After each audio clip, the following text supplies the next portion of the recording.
આજ રોજ ઉત્તર ગુજરાતના ઓગળધામ ખાતે એક ઇતિહાસ લખાણો અને ઇતિહાસ ઠાકોર સમાજે લખ્યો છે, કારણ કે ઠાકોર સમાજે 2 લાખ લોકોના હસ્તાક્ષર વાળું એક બંધારણ સમાજનું એ અમલીકરણમાં લાવ્યું છે।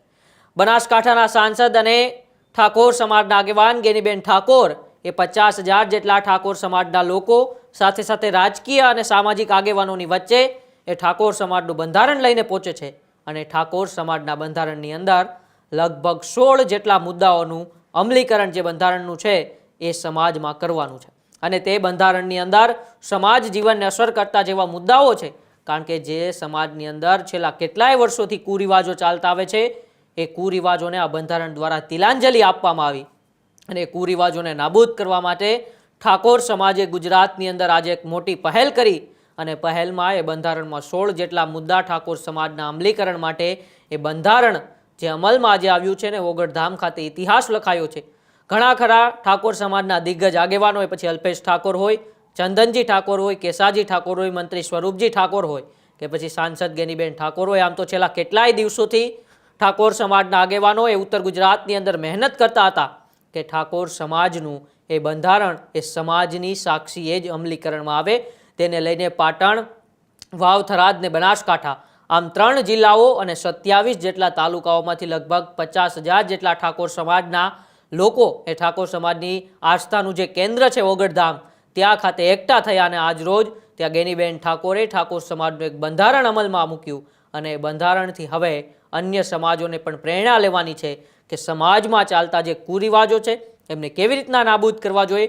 સમાજના યુવાનો શિક્ષણને છોડીને વ્યસન પાછળ જઈ રહ્યા છે, સોશિયલ મીડિયાની યુગની અંદર પોતાનું જીવન બરબાદ કરી રહ્યા છે, તેનાથી વળીને શિક્ષણ ક્ષેત્રે કેમ આગળ વધવું જોઈએ, સમાજને કેમ ઉપયોગી થવું જોઈએ, આવા તમામ મુદ્દાઓ, અન્ય જે વધારાના ખર્ચાઓ સમાજના યુવાનો કરી રહ્યા છે તેમને કેમ બંધ કરવા જોઈએ, આ તમામ મુદ્દાઓને સ્પર્શતું એક ઠાકોર સમાજનું બંધારણ આજે ઓગળધામ ખાતે જે અમલીકરણમાં મૂકવામાં આવ્યું છે ત્યારે એ ઠાકોર સમાજના બંધારણને અમલીકરણમાં મૂકતા એ 16 મુદ્દાઓમાં શું વિગતો આપવામાં આવી છે અને જો કોઈ આ બંધારણને તોડશે, બંધારણના નિયમોનું પાલન નહીં કરે તો પછી તેમની સામે શું પણ કડક પગલાં લેવામાં આવશે। આવો આપણે ગેનીબેન ઠાકોરને સાંભળીએ જ્યારે તેમણે એ બંધારણ ઠાકોર સમાજના લગભગ 50,000 જેટલા લોકોની સાક્ષીએ અમલમાં મૂક્યું હતું ત્યારે શું 16 મુદ્દાઓ મૂક્યા અને આ બંધારણથી અન્ય સમાજોને શું પ્રેરણા લેવાની છે, આવો આપણે ગેનીબેન ઠાકોરને સાંભળીએ। 1.5 કે 2 લાખ લોકોની લેખિત સંમતિથી આ બંધારણ આજે તમારી સમક્ષ હું મૂકી રહી છું। ત્યારે આ બંધારણ હું માત્ર નિયમિત રીતે વાંચું છું। આ બંધારણ સંતોના આશીર્વાદ, સમાજના તમામ પક્ષના આગેવાનોની મહેનતથી અને આજે સ્ટેજ ઉપર બેઠેલા તમામ આપણા મહાનુભાવોના માર્ગદર્શનથી આ જ્યારે બંધારણ થઈ રહ્યું છે ત્યારે આ બંધારણ કોઈ વ્યક્તિ નથી અમલમાં મૂકવાની, આ તમામ સમાજ મૂકવાનો છે અને આ બંધારણ એ કોની સાક્ષીમાં આજે અમલમાં આવી રહ્યું છે, અહીંયા સદારામ બાપુ અને ઓગળજીનો ફોટો મૂકીને આ હું બંધારણનું વાંચન કરી રહી છું। ત્યારે બંધારણની શરૂઆત કરતા મુદ્દા નંબર 1 કે શરૂઆત ક્યાંથી થાય? સગાઈથી। તો સગાઈમાં પુરુષ અને મહિલાઓ કુલ મળીને 21 જણાથી વધારે વ્યક્તિઓએ સગાઈમાં જઈ શકશે નહીં। સગાઈમાં પોતાના કુટુંબમાં તનના જે હગા હોય એને લઈ જવા, બીજાને કોઈને આમંત્રણ આપવું નહીં। સમાજના તમામ પ્રકારના પ્રસંગોમાં કોઈ પણ પ્રસંગ હોય એની અંદર ઓઢમણામાં કપડાં કે દાગીના લઈ જવા નહીં, તમામ આપણાથી રીત રિવાજો પ્રમાણે રોકડમાં ઓઢમણું કરવું। સગાઈમાં માત્ર કેટલી વસ્તુ લઈ જવાની રહેશે? સાડી, નાળિયેર અને રૂપિયો, આ 3 જ વસ્તુ સગાઈની અંદર લઈ જવાની રહેશે, બીજી કોઈ પણ પ્રકારની વસ્તુ લઈ જવાની રહેશે નહીં। મુદ્દા નંબર 2, લગ્ન તારીખો નક્કી કરવા બાબત। ઘણા બધા સમાજો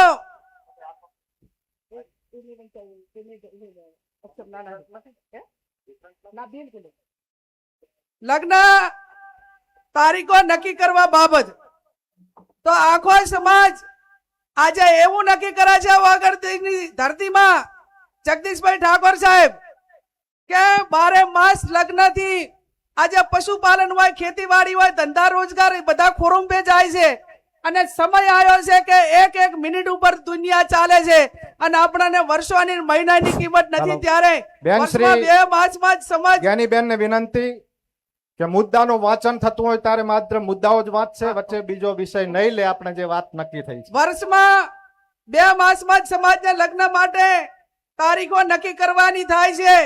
વૈશાખ સુદ એકમ થી 15 દિવસ પૂનમ સુધી, એટલે વૈશાખ મહિનામાં અજવાળિયામાં 15 દિવસ અને મા મહિનામાં અજવાળિયામાં 15 દિવસ આખો ઠાકોર સમાજ એ પોતાના ઘરના લગ્ન હોય કે સમૂહ લગ્ન માટે છૂટ આપેલી છે, પણ વ્યક્તિગત લગ્નમાં 2 મહિના જે આપણે નક્કી કર્યા છે એના 15 દિવસ, એના પછી કોઈ લગ્ન કરવાના રહેશે નહીં. 1 મહિનામાં આખા સમાજે લગ્ન પતાવી દેવાના અને કોઈ ઇમરજન્સી હોય તો એ પોતાની રીતે લગ્ન કરે. બાકી 11 મહિના સમાજે ધંધા રોજગાર તરફ આગળ વધશે.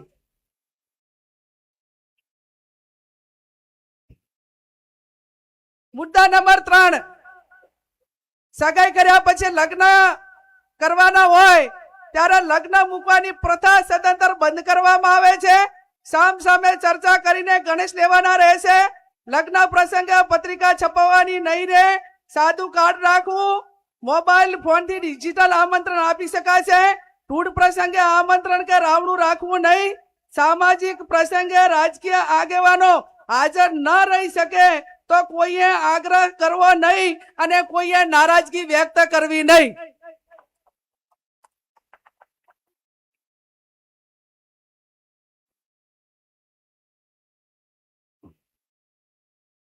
એના પછી જાન લઈ જવાના પ્રસંગે જાનમાં સનરૂફ ગાડી લઈ જવી નહીં. જાનમાં 11 થી વધારે વાહનો લઈ જવા નહીં. જાનમાં ગાડીઓની લાઈન લગાવવી નહીં. જાનમાં મહિલાઓ અને પુરુષો કુલ મળીને 100 વ્યક્તિઓએ જવાનું રહેશે. જે 10 વર્ષની ઉંમરનું બાળક હશે તે વ્યક્તિ ગણાશે. જાનમાં વધુમાં વધુ 2 ઢોલ લઈ જવાના રહેશે અને જાનમાં શરણાઈ લઈ જવા માટેની છૂટ આપવામાં આવે છે. ડીજે બીજે કોઈએ લઈ જવાના નથી.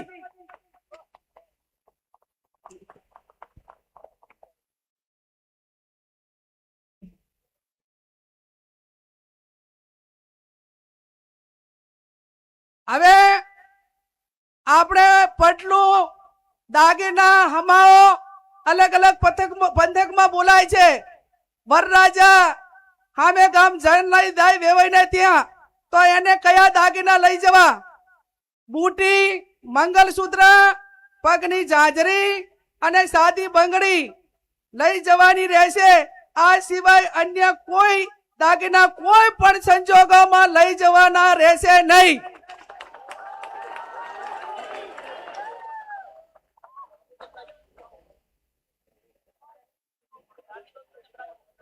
સાદી બંગડી એટલે પ્લાસ્ટિકની બંગડી. અને જેને પૈસા ઘણા હોય વહુ પૈણીને આવે ત્યારે જેટલા તોલા પહેરાવવું એટલું પહેરાવજો. માંડો આપણે ભાઈ ત્યાં હામે ગામ જ્યારે જાન લઈને દઈએ અને પટલાની અંદર આટલી 4 વસ્તુ જ રહેશે. લગ્ન પ્રસંગે હલ્દી રસમ, એન્ટ્રી મારવાની પ્રથા, આ તમામ પ્રકારની રસમો બંધ કરવામાં આવે છે.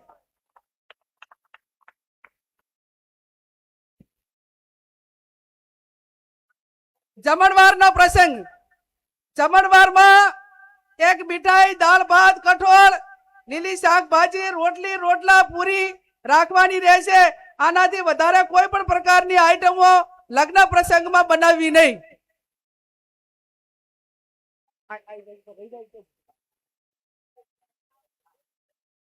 જમણવારમાં છાશ રાખવી હોય તો રાખી શકાશે.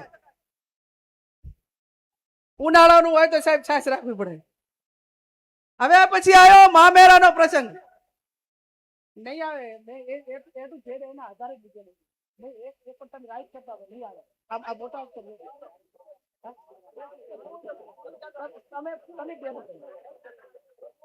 મુદ્દા નંબર 7, મામેરાનો પ્રસંગ. મામેરામાં મહિલા અને પુરુષ સાથે વધુમાં વધુ 100 ની સંખ્યા લઈ જવાની રહેશે. મામેરામાં વધુમાં વધુ તમામ પ્રકારના 11 વાહનો લઈ જવાના રહેશે. મામેરામાં કપડાની ઓઢવણી પ્રથા સદંતર બંધ કરવામાં આવે છે. તેની જગ્યાએ જે માંડવિયા હોય, જે આપણા પ્રસંગો હોય, એ ઢાળા પ્રમાણે રોકડમાં ઓઢવણું કરવાનું રહેશે. મામેરામાં ઓછામાં ઓછા એ 11,000 અને વધુમાં વધુ જે ઢાલમાં મેળવાના એ 1,51,000 થી વધારે જાહેરમાં કોઈ રકમ મૂકી શકાશે નહીં. મામેરા પ્રકારમાં તમામ પ્રકારના દાગીના લેવા લઈ જવાની પ્રથા બંધ કરવામાં આવે છે. અને તમામને દાગીના લઈ દેવા હોય તો એ આગલે દાડે આપી આવે અથવા તો પછી અઠવાડિયા પછી બાકી ઢાલમાં એ દિવસે આ 1,51,000 થી વધારથી કોઈ પણ પ્રકારની રકમ એ વધારે જાહેર માંડવામાં કે ઢાલમાં મૂકવાની રહેશે નહીં.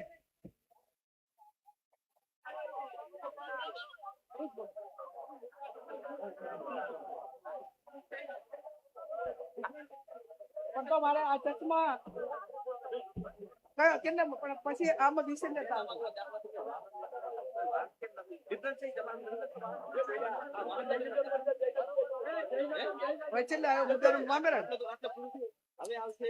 શાંતિ રાખીશું. હવે પછી મુદ્દાસર પુરગત નો પ્રસંગ કે પુરગતમાં બાટલું, લોટો, બેડું અને ફક્ત રસોડા સેટ આપવાનો રહેશે. ભેટમાં જે વાહનો આપવામાં આવે છે એ સદંતર બંધ કરવામાં આવે છે.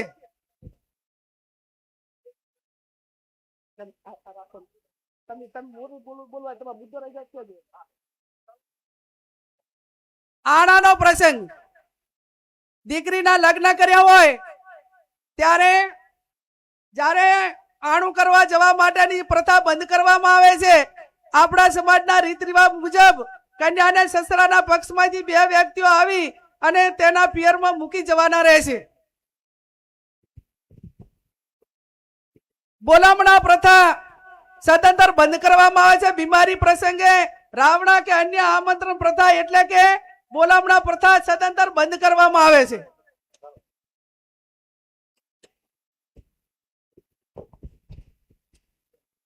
મુદ્દા નંબર 11 ઢૂંઢ જન્મ દિવસ પ્રસંગે ઢૂંઢ પ્રસંગ આમંત્રણ કે રાવણું રાખવું નહીં. જન્મ દિવસની ઉજવણી પ્રસંગે સદંતર બંધ કરવામાં આવે છે. જન્મ દિવસની ખુશી પેટે જે તે વ્યક્તિએ નજીકની આપણા સમાજની લાઇબ્રેરી હોય અથવા શૈક્ષણિક સંસ્થા હોય ત્યાં યથાશક્તિ ફાળો આપી શકશે. મુદ્દા નંબર 12 છૂટાછેડા બાબત. સગું કરતી વખતે બંને પક્ષોએ જોઈ વિચારી એકાબીજાના દીકરા દીકરીને સામસામે જોયા પછી સગું નક્કી કરવું. તેમ છતાં બંને પક્ષોએ કોઈ પણ પ્રકારનો મતભેદ ઉભો થાય તો ગામ કમિટી અને સમાજે સમાધાન માટે પૂરો પ્રયત્ન કરવા છતાં સમાધાન ન થાય તો ગુણ દોષના ધોરણે નીચે પ્રમાણે વ્યવહાર નક્કી કરવામાં આવે છે. સગાઈ માત્ર કરેલી હોય તો એનો 51,000 રૂપિયા અને 50% એ પૈકીની રકમ એ શૈક્ષણિક સંસ્થામાં આપવાની રહેશે.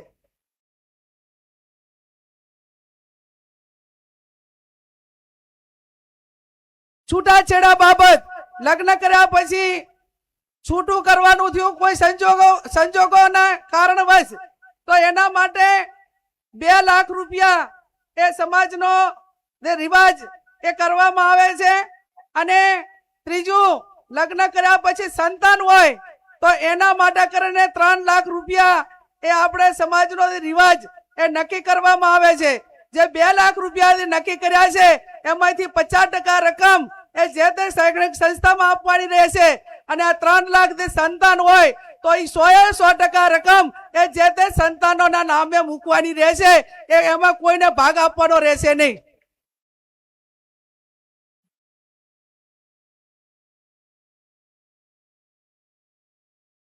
મૈત્રી કરાર.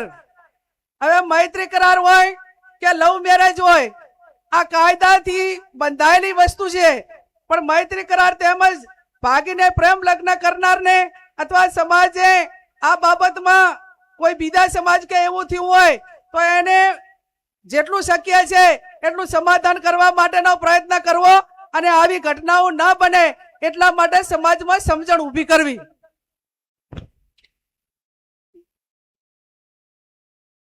મુદ્દા નંબર 14, પ્રસંગોમાં નશાકારક વસ્તુનો ઉપયોગ કરવો નહીં. સમાજમાં કોઈ પણ સારા નરસા તમામ પ્રકારના પ્રસંગોમાં વ્યસન વાળી કોઈ પણ પ્રકારની વસ્તુ, ગોળી, બીડી, અફીણ, આ કોઈ પણ નશાના કોઈ પણ પ્રકારની બદીઓ એ લગ્ન કે આ પ્રસંગમાં ન વપરાય એવું પણ આજે સમાજ નક્કી કરે છે.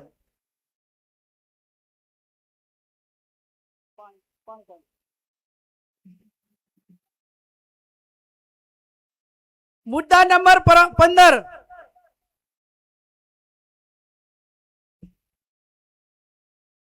મરણ પ્રસંગે આપણા માતા પિતા કે કોઈ પણ વડીલ એ ગુજરી જાય અને ઉંમર લાયક હોય તો માત્ર મરણ પ્રસંગે ખીચડી, કઢી, તેલ અથવા ઘી વાપરવું, આ સિવાય અન્ય કોઈ વસ્તુ વાપરી શકાશે નહીં.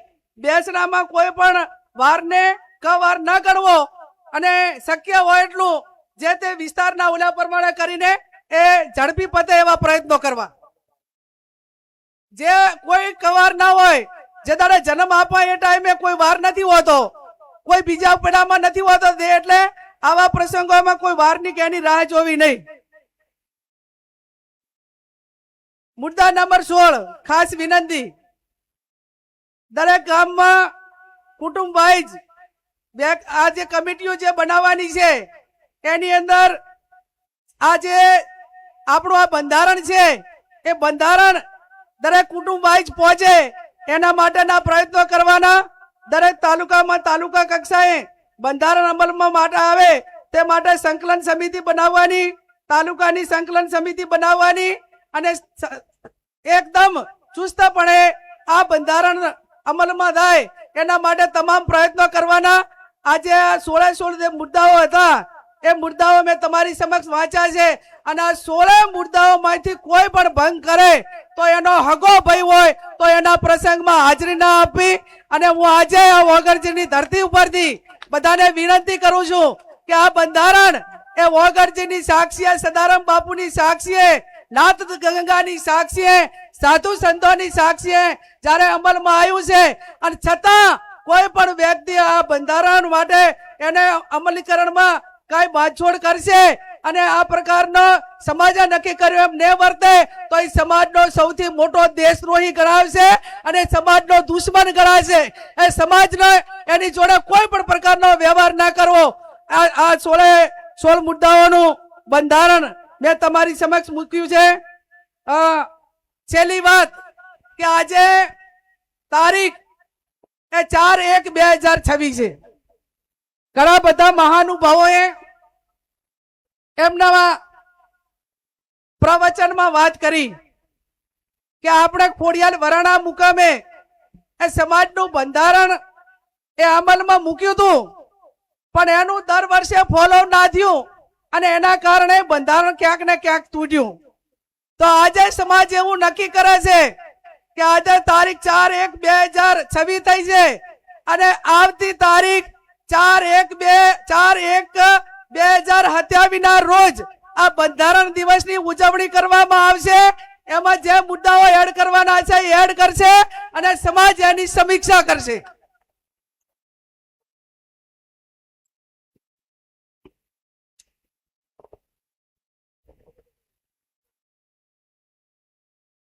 એમાં અમલીકરણ કે આપણે સમાજના બંધારણની ઉજવણી માટે જે તે વખતે આપણી જે ધાર્મિક જગ્યા હશે અને બધા આગેવાનો જે પ્રમાણે કહે છે એ પ્રમાણે આપણે નક્કી કરીશું.